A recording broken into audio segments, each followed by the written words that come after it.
Okay, so today we're going to dive into one of the most beloved and best-selling Italian novels of all time. Now, on the surface, it seems like a pretty simple story, but trust me, it reveals so much about Italy, its people, and that timeless struggle between rigid ideology and our shared humanity. So here's the central puzzle, right? How in the world did a priest and a communist become these inseparable icons? In this tiny little village, two sworn enemies somehow managed to charm the entire world. And today, we're going to unpack exactly why their story matters, maybe now more than ever. All right, let's meet our main characters. On one side, you've got Don Camillo. He's the village priest, hot-headed, has a direct line to Jesus, and his fists are just as strong as his faith. And on the other side, that's Pepone, the communist mayor. He's a former partisan fighter, and he is just as dedicated to Karl Marx as Camillo is to the Catholic Church. And these two, well, they're locked in this hilarious and really heartfelt battle for the soul of their town. And get this simple local rivalry is at the heart of a series of stories that has sold over 70 million copies worldwide. I mean, it's been adapted into films, TV shows. It's captured the hearts of readers in dozens of languages.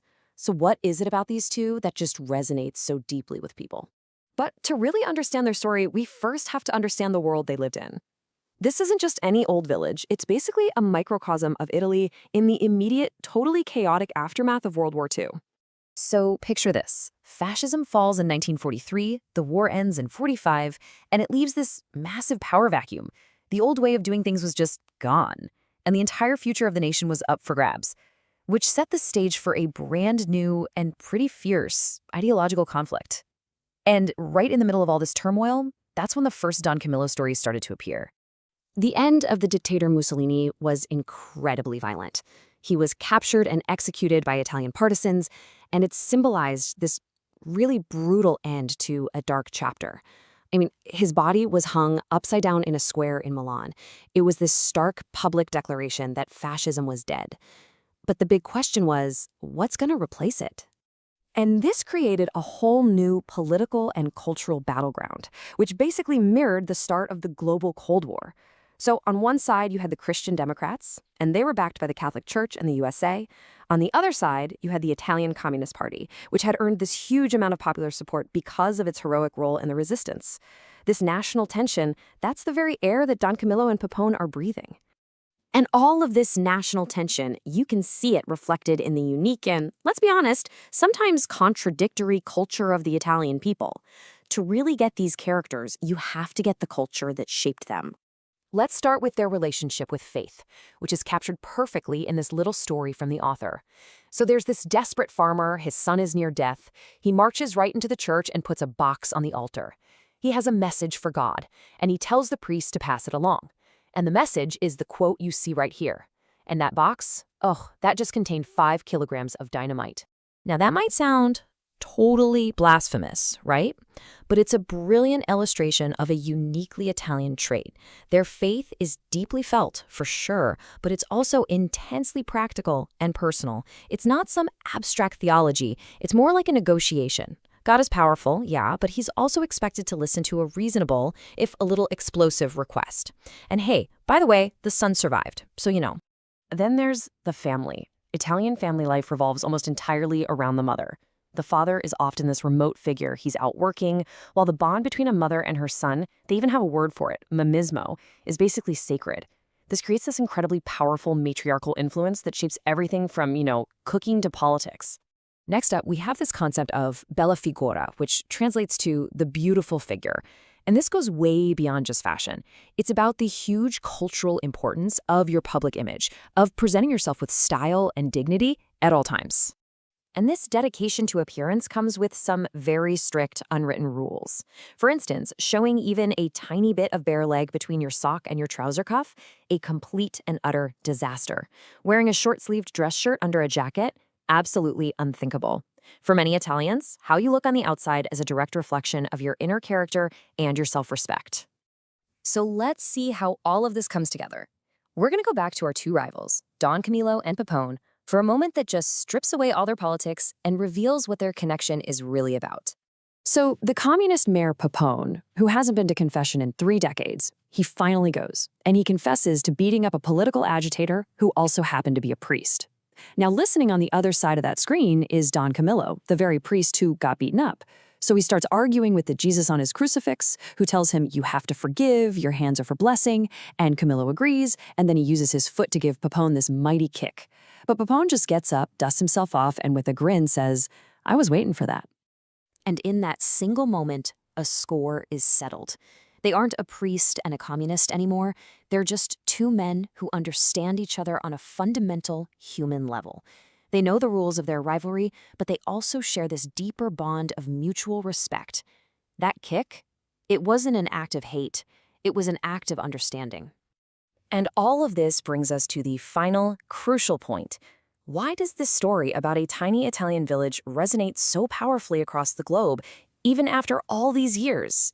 Well, the story is this timeless and often hilarious reminder that what connects us is almost always stronger than what divides us. Sure, Don Camillo and Papone would fight tooth and nail over politics, but if a flood threatened their town or if a child was in danger, they'd be the very first to work side by side, no questions asked. And that leaves us with a final thought. In a world that often feels more polarized than ever, where we're all kind of sorted into our own tribes and ideologies, the lesson of Don Camillo and Papone might be more relevant today than it's ever been. It asks us a really simple but profound question. Can we still find that common ground?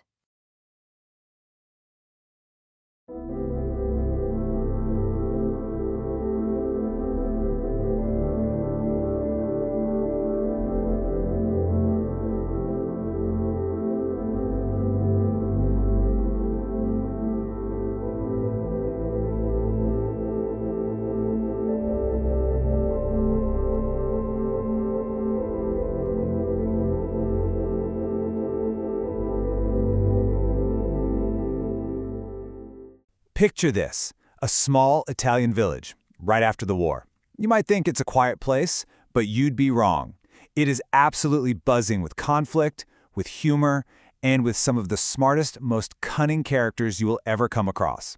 Today, we're diving headfirst into the brilliant little world of Don Camillo. So, first up, meet Don Camillo.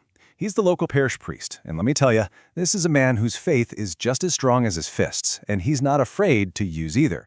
He's all about tradition, order, God's law, the works. For him, the church isn't just important, it's everything. And in the other quarter, you've got Papone. He's the town's brand new communist mayor, a guy who's built like a tank and believes with all his heart in the power of the people, the party, and progress. And yes, you guessed it, he is Don Camillo's absolute sworn enemy. I mean, these two are locked in this constant, relentless battle, and they're fighting for nothing less than the soul of their village. It's wild. Every single thing, a baby's christening, a new road, even a simple romance, it all becomes a new battleground in their very personal war. All right, so here's our game plan. First, we'll look at what divides this town. Then, we'll jump into 3 amazing stories: the marriage plot, taming the shrew, and the secret wardrobe, and we'll wrap up by looking at the incredible lessons we can learn from this place. All right, first things first. Let's really get to the bottom of the core conflict here, because this is what drives literally every single story. We're not just talking about politics, this is like a clash of entire worldviews, all playing out in one tiny little Italian town. So the battle line is drawn, and it's actually pretty simple, but also incredibly deep. On one hand, you have Don Camillo. He's all about faith in God, in the old traditions that have shaped Italy forever. And then, on the other hand, there's Papone. He's fighting for a whole new world, for faith in people to forge their own destiny. This huge divide, it's the engine for all the amazing comedy and drama we're about to see. Okay, let's dive into our first story. This is a great one because it shows you exactly what happens when young love gets caught right in the middle of this epic rivalry. So, meet young Pollyanna. She is in a totally impossible spot. See, she's fallen head over heels for Roscoe, who happens to be a very well-known local communist. The problem? Her father is one of the most devout and, frankly, most stubborn Catholics in the entire village. He would literally rather die than let his daughter marry a Red. So, what does Paulina do? She makes an unbelievably desperate move. She looks her father in the eye and tells him she's pregnant. And his reaction? It is pure, unfiltered fury. He even beats her for the shame she's brought on them. But here's the thing. Now he's the one who's trapped. Because an unmarried, pregnant daughter, that's a public disgrace he absolutely cannot handle. And this just sets up a fantastic dilemma, right? Her father will never approve of this marriage, but the public shame of the pregnancy is somehow even worse. So, think about it. How on earth do you solve a problem that seems completely impossible? Well, here's the genius of it all. Paulina was never pregnant. The whole thing was a lie, a crisis she completely invented to force her father to choose between two terrible options. And you know what? It works. He has to pick the lesser of two evils, which is a communist son-in-law. Even Don Camillo, when she confesses to him, he just sees the clever human wisdom in her plan and tells her, "You keep that secret." Okay, next up is a completely different kind of battle. This one takes place behind closed doors, inside a marriage.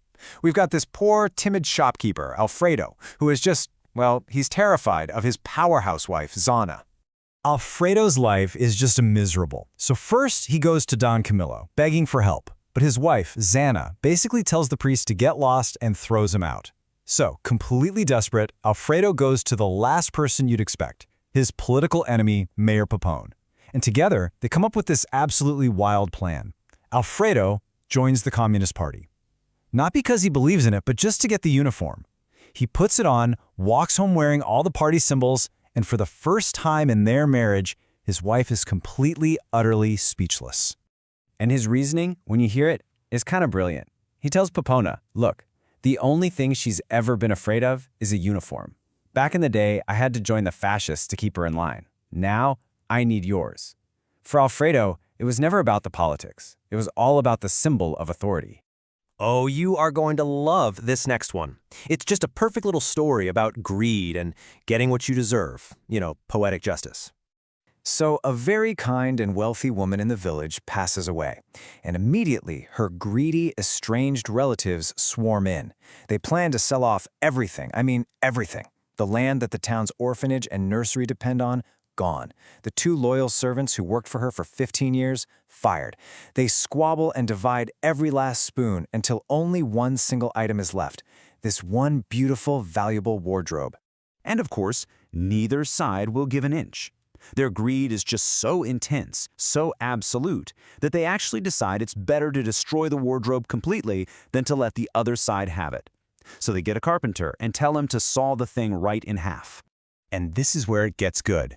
Their own act of pure greedy destruction ends up being their downfall. As the saw is cutting through the wood, it hits something, a false bottom. And inside is a sealed envelope, a hidden will. And guess who it's addressed to? The two biggest enemies in town, Don Camillo and Pepone. The will puts them in charge, and it leaves everything, the house, the land, the money, to the town and to those two loyal servants. So, as the completely defeated relatives are dragging themselves out of town with nothing, Don Camillo stops them, and he wordlessly hands them something, the one single can of tomato sauce they had condescendingly offered to the orphans just the day before. It's just a perfect, final, hilarious twist of the knife. All right, let's pull back for a second. These are great stories, right? But beyond the clever plots and the hilarious rivalries, what are these tales really teaching us? Well, the biggest lesson, I think, is that in the end, humanity always wins out over big, rigid ideas. I mean, think about it. Paulina used her family's strict ideology against them to win the love of her life. Alfredo used the party's symbols to bring peace to his home. In this little world, being clever, having a sense of humor, and just understanding people is always way more powerful than any political rulebook. And you know, what's really unique here is how faith is portrayed. This isn't some distant, formal, once-a-week thing. Don Camillo literally argues with the Jesus on the crucifix in his church. And Jesus talks back, he gives him advice, tells him off when he's being a hothead. He's basically his conscience. It's this living, breathing faith that's just part of the messy fabric of daily life. And that really leaves us with one last thing to think about. We all live in a world full of these big, clashing ideologies, right? Just like Don Camillo's village. But it makes you wonder. Maybe our lives aren't really defined by those huge ideas at all. Maybe what really matters are the small, clever human stories that play out in our own little worlds.